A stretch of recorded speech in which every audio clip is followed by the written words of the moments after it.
Land પાસે જે આગ લાગી હતી કેવી રીતે લાગી? ગેસ લાઈન જેસીબી ગટર લાઈનનું કામ કરતું હતું અને ગેસ લાઈન એકાએક તૂટી અને ત્યાંથી બ્લાસ્ટ થયું. આ કેવી રીતે ગેસ લીકેજ થયો પછી આગ એને કેવી રીતે પકડી? આગે આગ ડાયરેક્ટ પકડી જ લીધી. શું તમારા ડ્રાઈવરને કોઈ નુકસાન થયું છે? કશું નથી થયું. બીજું અહીંયા શું નુકસાન થયું છે તમને? બસ આ ખાલી આ જેસીબીનું નુકસાન થયું.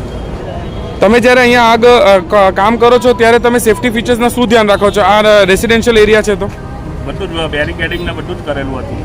બરાબર. અને તમે શું ગેસ પાઇપલાઇન નીચે જાય તેની જાણ હતી આપને પહેલેથી? જાણ હતી. એ લોકોએ જ્યાં બતાવ્યું ત્યાં નહીં હતી ને બીજેથી નીકળી. તો તમે ગેસ જ્યારે ખોદતા હતા ત્યારે ગેસવાળા ઇન્ડિયન ઓઇલવાળા તમારી સાથે ન હતા? એ હતા બતાવીને ગયેલા પણ એ જગ્યાથી નહીં નીકળી, બીજી જગ્યાથી નીકળીને જરાક લાગી ગયું જેસીબીનો ડાલો એટલે એમાંથી બ્લાસ્ટ થયું. બ્લાસ્ટમાં બેરિકેડિંગ ને બધું અહીંયા હતું? બધું હતું એ બધું એ થઈ ગયું. કઈ કંપનીને આ કામ કરી રહ્યું છે અહીંયા? જયંતિ સુપર. આપનું નામ? જીગરભાઈ. અને શું આપનું કામ અહીંયા કરવાનું? આ ગટર લાઈન નાખીએ છીએ અમે સરકારી. આપનું ડેઝિગ્નેશન શું છે? Supervisor engineer. હા,